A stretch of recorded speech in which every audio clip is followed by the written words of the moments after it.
most of these AI tools that are after solving customer care use cases ought to be treated like a BPO in the sense that they still are a cost center.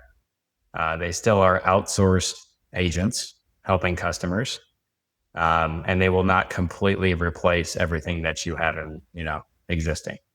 I also believe that you really need a neutral arbiter.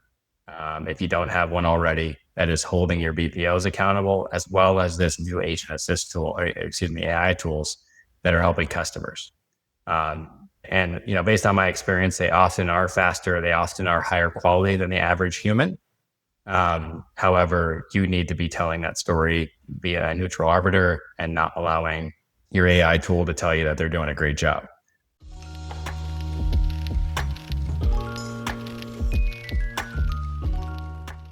Hello and welcome to CX Heroes. Today's guest is Alex Schaeffer. Alex is a seasoned CX executive with 20 plus years leading global transformation across industries. His roles have included VP of Customer Experience at Budget Avis Group, as well as leadership roles at Ford Motor Company. At Ford, he led e-commerce initiatives and was involved in work on the online reservations for Broncos. He stood up multi-channel retail involving IT, field operations, and the overall physical and digital mix through dealer networks. Alex, thanks for joining. Hey, Ben. Happy to be here. Thanks for having me. Can you tell us a story from one of your early experiences in the industry that stood out to you as being, somehow unexpected, surprising, a mismatch? Yeah. So I think, right when I graduated from college in the mid 2000s, I had an early interest in the automotive industry. And although I had a finance degree, I jumped into a marketing and sales role and found myself in franchise dealerships, consulting on their business, including, reading their financial statements, but also looking at things like processes and procedures. And one of the early things I noticed is actually the dealers that invested in their experience, in their retail experience in the showroom, often had the best financial results. It might sound pretty obvious, but it's the dealer that's not delivering best in class experiences. They're often hesitant to invest in their customer experience because they don't see a return. But I think we all know, sort of inherently, that the best customer experience stores often are the most profitable. Absolutely. Yeah, I mean, it does seem blindingly obvious when you say it like that, but I think when you're inside of an organization, you've got all of this, inertia, and people are in their different departments focused on their own initiatives and priorities. Was there some way that you were able to connect the dots or to maybe quantify the impact there? Yeah, I think, it typically, based on my experience, is an executive mandate that often leads to the best outcomes. And I think in every sort of nuance of, which CX space that you're in, you can find those sort of indirect ladders from great experience to high profits. And I think, the most obvious, one in auto, at least in my early experience, was those who had a great experience in the showroom were just much more likely to purchase and, close the deal, as you might say. And the dealer had much less work to do when it came to negotiations or to get the customer over the hump. So not as direct as we would always like, but that's, I think, based on my experience, the most direct one I found early on. Got it. And was the, just out of curiosity, was the like the quantification of a great experience, right? Was that a survey? Was that observations of the sales rep? Sort of how was that measured? Yeah. So early on in my time, it was CSAT. Wasn't as dynamic and multifaceted as the survey tools are today. Hmm. But that CSAT score was good enough, at least to, give an indication of a thumbs up, thumbs down at a minimum. Hmm. And, it's pretty easy to draw parallels to financial statements based on that as well. Got it. Yeah, I think one of the things that historically has plagued the customer experience function is the lack of revenue attribution, the lack of, of being able to connect the actions, the operations to actual profit and loss, right? To be, and then, all the downstream effects of that, right? Which, it manifests itself as a lack of a seat at the table at important strategic meetings, a lack of support for initiatives that would ultimately benefit the company, and being able to make even a simple connection between customer experience and profit is so powerful, and it is this opportunity that I think a lot of people, um, you know, maybe it's understood more and more now, but I think it's still hard with the tooling. You mentioned that there's some new ways to do the surveys, sort of multifaceted approaches. Do you have some thoughts about what the state of affairs is there, and you know sort of what the problems are there that remain? Yeah, I think you made a statement that there's it's more obvious now, and that most organizations understand CX and what good looks like. I'm not sure I would completely agree with that. I actually think that there are plenty more examples of good CX and sort of North Stars, but I would still argue that most companies are way behind the curve when it comes to understanding, let alone implementing.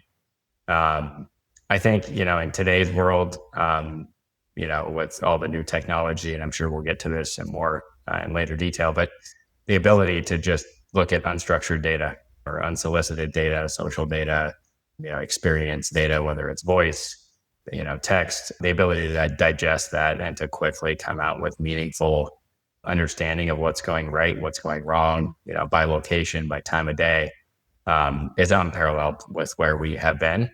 And so the ability for leaders to have a real time pulse on what's happening in their business is really incredible.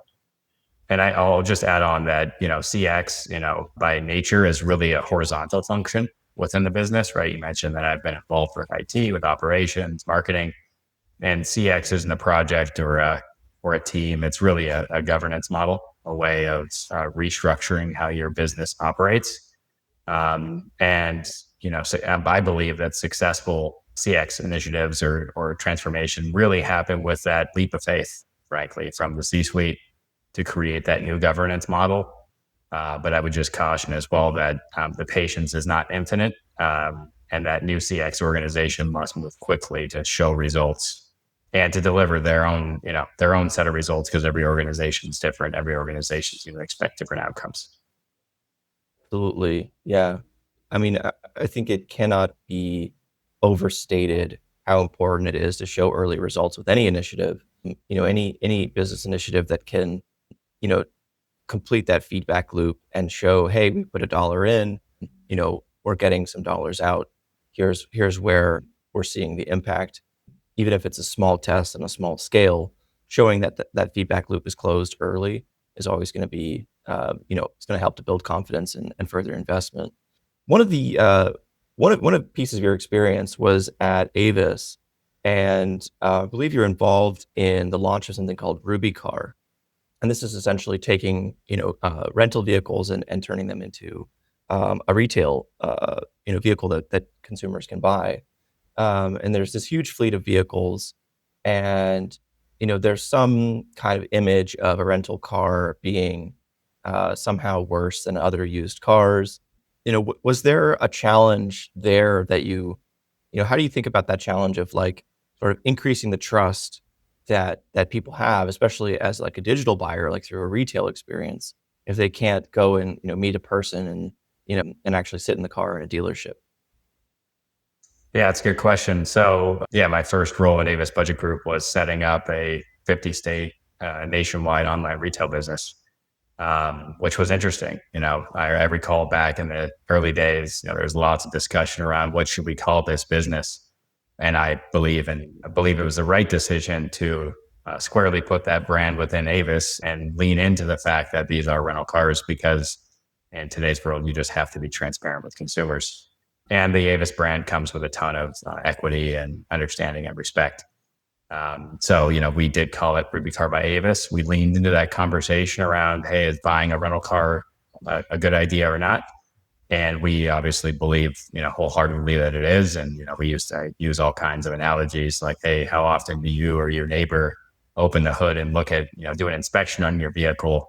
I myself don't do that very frequently, maybe once a year. But rental car vehicles are obviously well maintained by the reputable companies, at least, and they take a lot of pride in the maintenance of their fleet. So those are just one example of what we like to lean into, that banter. But obviously, it's not for everyone, right? So there is a somewhat of a limited audience. But the reality is, there's roughly 2 to 3 million rental cars a year that are disposed of, and people are buying those cars. And obviously, there's a whole value chain by, going direct, having a very asset light business with no facilities and enabling that, access to transportation, I'll call it, for folks that are looking for a rental car that's being defleeted. Yeah, I love that. I mean, you've convinced me. I'm sold. The average the story of the average car owner and how much maintenance they do compared to a professional company which has a maintenance schedule and all these kinds of things, professional technicians and so on. It absolutely increases my trust. So bravo, well done on that. I think the maybe it's an awareness thing, maybe it's a communication thing, but it also connects to to the topic of support, right? And the topic of operations, right? We focus often on the the nuts and bolts, if you'll excuse me for the similar analogy, but the nuts and bolts of support operations, the nuts and bolts of maintaining our own products that we sell to customers. But literally, the maintenance and operation of the vehicle itself is a it's really an immediate difference in the trust. It's immediate difference in the value. And I think that couldn't be a more clear example of why that's important for success overall in business. Wanted to ask you another question here about the the difference between sales and customer experience, right? Because historically, there's this tension that the sales team sells something, and then the support team has to kind of, maintain the promise of the sales team. And sometimes there's a pretty bad mismatch there, depending on the organization. Did you talk to the sales side? Did you think about the marketing side and how to balance those messages and maybe something that you learned there in that process? Yeah, certainly I've felt that tension before in past roles. A lot of people think that they're at odds with each other, sales or marketing and CX. I actually think the inverse is true. I found actually in underperforming CX organizations, one of your biggest cheerleaders as a CX team is the sales team because they recognize from their customers that your experience is underperforming. And it's one of the biggest objections they have from customers that they're soliciting. So I've actually found a great partnership with sales teams and first listening to what their customers are saying. Another great example of new data sources and really trying to, bridge those gaps, right? Find those tension points within the sales team, enable them to deliver more revenue. That's another great example of showing quick results to your executive leadership team. And I also think, your experience has to be part of your product, which is also part of your marketing. A lot of people, the tension between CX and marketing is you hear the CX team often talking about brand or brand experience. And I think if those marketing and CX teams aren't in lockstep around the future of their business, you're going to have a big disconnect because that experience that you're ultimately promising in your marketing assets may not actually be, trained upon and delivered, whether it's digital or physical experiences. So I think these, three verticals, if you will, or two verticals and a horizontal are very connected and, will sort of ride or die together. Absolutely. I think the structure of the business, and I've said this line before, but the structure of the business is these vertical silos. You have sales team, marketing team, a CX team, whether it's support or you call it support or success or care team or something. Um, but those represent a departmental structure and organization chart, and then the actual customer experience crosses all of them. The customer doesn't see the edges of these departments. They just have one experience. How do you think about achieving that ideal kind of holistic customer experience, whether it's from, meetings or maybe some cross-functional roles? Yeah, like what are some approaches there that you've seen have worked well and helped to break down those barriers? Yeah, I think what you've just gone through there, Ben, is very common, especially within, I'll call it, legacy corporate America, dozens of verticals at times. That often relates to how the companies are governed and operating. And I would also say that's how the customers feel it. They may not be able to describe it. They may say, "Hey, I had a good experience or a bad experience." But when you start to peel back that onion, you start to see, well, I called into support and I got transferred 3 times. Well, that's the 3 verticals passing the ball, right?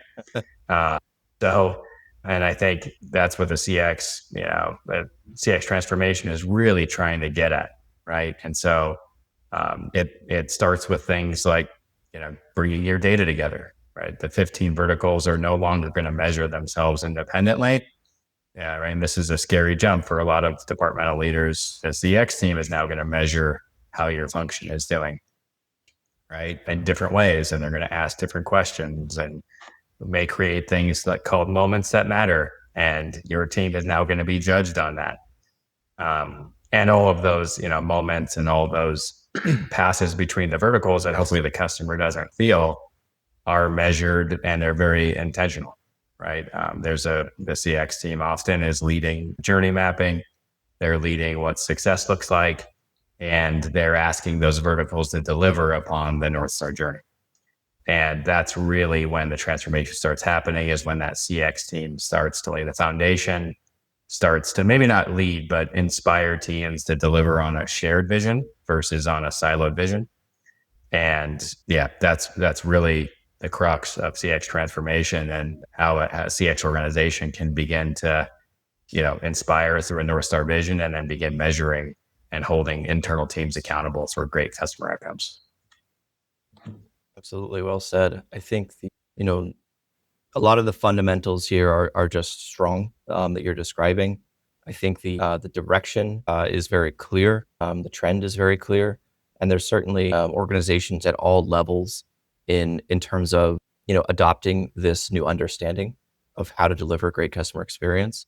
And hopefully, some of the people that are a little behind on that trend can learn a few lessons from you. But the value is apparent and measurable. And as a consumer, we're all consumers too. I think we'll all benefit when organizations really start to get that right. Boy. One of the things that you were involved in is, I believe there was a sort of a fleet turnover that happened. I'm sure this is something that's happened more than once. Kind of an ongoing thing to you have this fleet of cars at the rental company, and the new models come out, the old ones get phased out, and sometimes those turnovers happen faster or slower. But it seems like there would be a challenge there between the long term sort of customer experience, the lifetime experience, if you will, versus hitting short term goals. Can you speak a little bit to how you think about that long term versus short term? I mean, the classic kind of short sighted quarterly profit target versus strategic plan over years.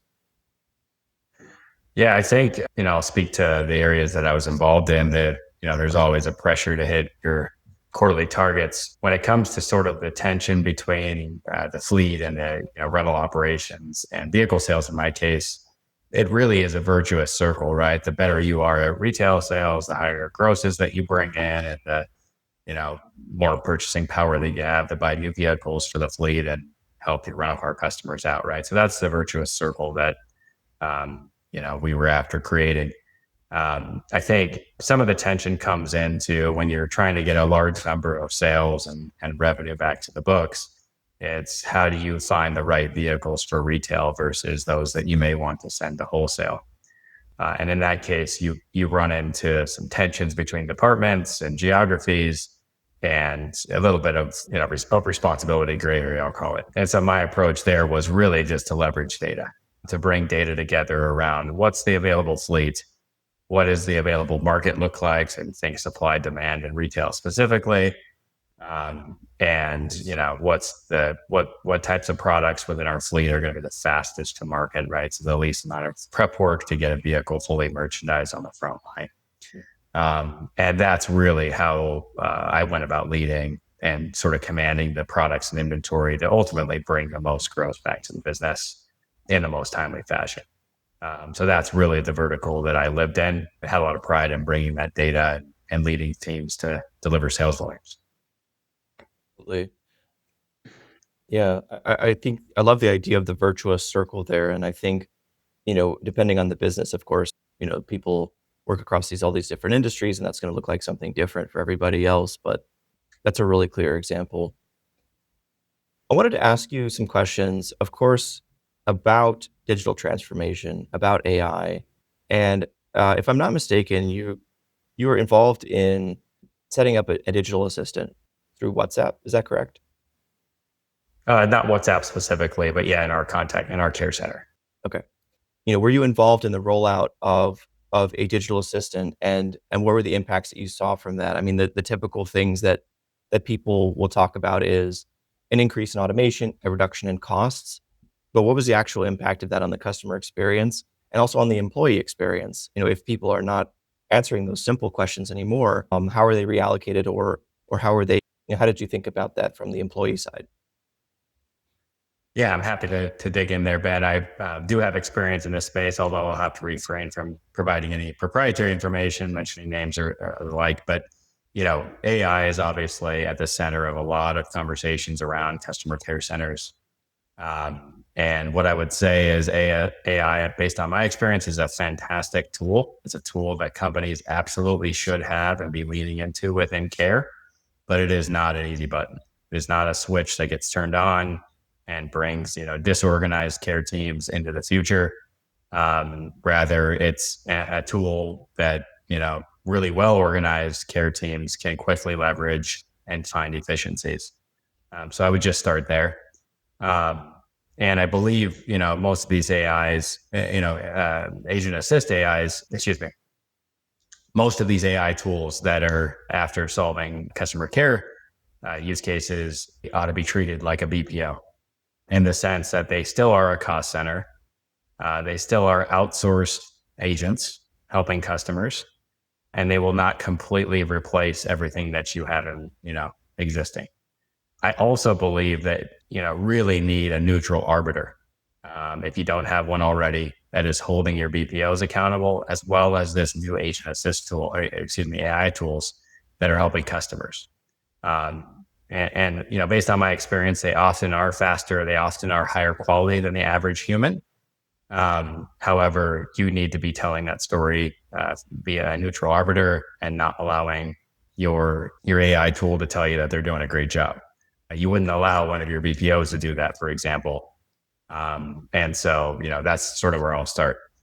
The care teams that I've seen do this really well start with some of their biggest use cases that, based on research, AI has shown a high success rate at, not by trying to throw every human at an AI tool.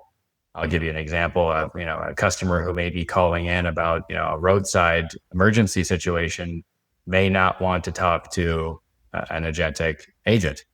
However, somebody who's looking to modify their booking may be willing to go down that route and may actually prefer it, right? So you ought to go through your use cases as a leadership team and really focus in on the ones that you just inherently know, and maybe looking at some research or some consultancy advice that can be solved easily and start there.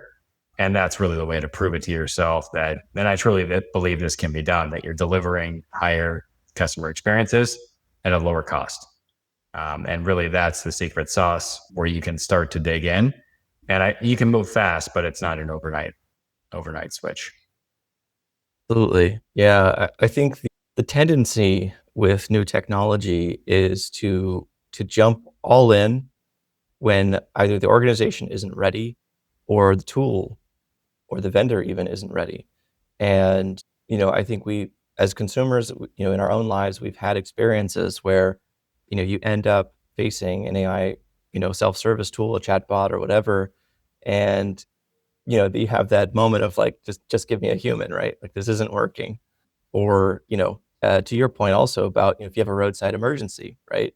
You really want to have a human. And whether that's actually, you know, rationally needed or not is maybe up for debate, but it certainly feels like it's something that you want to have. Um, I'll tell a quick personal story. I've been spending some time here in the San Francisco Bay Area recently, and they have the Waymo self-driving cars, which are it's actually Google, it's the parent company. And you get into the car and there's no human, there's no driver in the driver's seat at all. And I was riding in one of these cars, and it stopped in the middle of the road. Not in an intersection, thank God, but it was before an intersection in the middle of a road in San Francisco. So it's quite busy traffic, and there's cars honking their horn behind me, and the thing just won't go. It just stopped. And there's a support button. So there's like, the screen inside on the dashboard, and it says, press here to contact support. Thankfully, I was connected with a human very quickly. But if they had thrown an AI agent at me or an AI experience at me at that point, I would have been beyond frustrated. Um, that would have really been a very it would have made a bad experience much, much worse. And, thankfully they were able to see what was going on with the car. They were able to sort it out, and the car got moving again. And there, ultimately it was fine. Um, but I think organizations are both being a little too slow to adopt AI and sometimes being a little too aggressive as well. And so really knowing, the human element there, where do we actually, as a business, it makes sense to put a human? Where does it make sense to put an AI? And having a really clean, kind of surgical approach to slicing off those cases, those different use cases. What do you think about this example, and what do you think broadly about this idea of sort of over-indexing on AI or under-indexing on it? Yeah, it's a great example in the Waymo story of where you don't want to use AI. Yeah, I would say that the AI for the last year plus has been a buzzword in sort of the C-suite, and there's a lot of pressure, understandably, to get AI moving within organizations.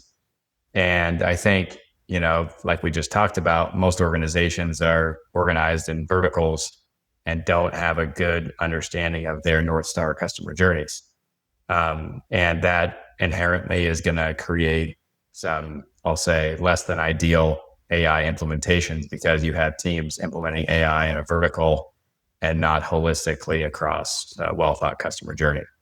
So I would say, the C-suite's not going to stop feeling that pressure to get AI moving. But if you don't have the right governance model and the right understanding of your journey, it's going to be hard to have clarity around where AI fits in. And I also wanted to mention, like, I've seen some really sophisticated care teams, one in telecoms in particular, that did all kinds of mapping around their customers, propensity to deal with AI. And, they down to the customer level would route customers to, by member ID to AI or not. I don't think you have to be quite that sophisticated, but I do think you need to have a really good structure around intent before it comes into your care team. I think obviously goes without saying your knowledge base needs to be really robust for those AI tools to be successful. And you mentioned outcomes. I think some realistic outcomes would be, most companies have internal and external agents within their care organizations. I would say it's unlikely that you're going to see a meaningful reduction of internal agents, but there absolutely are some opportunities in most companies with, external agents that are often handling lower complexity use cases. So, you may see some, reduction in external agencies. You may find yourself going from, 5 or 6 BPOs, if or that diversified, down to maybe 3 or 4. You'll see things like your average time to resolution go up. You'll see things like your cost per contact go down, or sorry, average time to resolution go down and cost per contact go down. So those are some realistic results that I think care teams should commit to and should focus on. But it's not this sort of overnight, complete termination of all agents within your care team. That's not going to happen in the foreseeable future. Yeah, and I think it's a good story, and it's a good example of the sort of the balance and the nuance that's required to actually get the results. For everybody listening out there, yes, there is a role for humans in the future. AI is not taking all the jobs, and I think part of that comes down to just the human experience, right? We want to talk to other humans at a certain point. At the same time, there's a ton of things that are possible with an effective AI deployment, obviously. One of the things there, I'd love to get your thoughts on this, is, every organization today has just a fresh mountain of data that arrives every day, and through various tools and various measurement systems, and finding the signal from the noise, right? Finding the action insight that you can say, hey, we've observed this in the data, therefore it's justified to take this action. We're going to see this impact on the business. That could take many forms, but what do you think about this idea of deriving action from data, and also maybe the predictive power that you can have, right, to see a pattern in the data, and then predict what the customer is going to need to be proactive. Yeah, I think there's some incredible tools now that allow you to get much faster from data to insights to action. And really, if you don't see the results of the actions, the steps before it don't matter. And my sort of suggestion there would be to first, of course, get your data organized, get it in the same spot. Don't allow teams to hold data in vertical silos because it doesn't do you a ton of justice. You've got to get your operational data, your proprietary data, situated where then it can commingle with your customer data so that you're able to correlate your back office, blocking and tackling with real customer outcomes. And when that happens, a lot of companies, a lot of teams are just amazed at the, pattern recognition, the insights that the modern tools can do in near real time. And that's when it gets powerful. But I will say that if you have all that data and those insights without a clear understanding of what the North Star outcomes are for the customer, it's going to be challenging for you to create that accountability, and to know which team is responsible for either that good or negative outcome. It's challenging, but I would say start small, make sure you're on the path to get organized, and really lay that foundation for your teams to have a shared vision around what success looks like from a customer journey standpoint. I think the foundational work there, it's not so glamorous, but of course you can't build anything lasting on a shaky foundation. Um, I wanted to ask one question to round out the episode here. Your thoughts on where you see things going. It could be in terms of AI, in terms of process, in terms of the employee experience. What do you think the organization of the future is going to be doing a year from now, maybe 2 years from now? Yeah, great question, Ben. I really think, AI obviously is going to transform customer experiences, but really, I think it may maybe not fall short, but I think it's going to have some limitations and jumping the leaps and bounds that leaders and analysts believe that it might. On the contrary, I do believe there's some underlooked transformation on the employee side. And we talked about care teams, but we didn't talk about, maybe we should have started talking about how AI can empower human agents and make them much better, much more, ready to meet the moment for the customer. And I think the same thing is true at retail. Just imagine if, employees at locations were able to know much more about the customer, an infinite number more than current CRM tools to meet that moment at brick and mortar retail.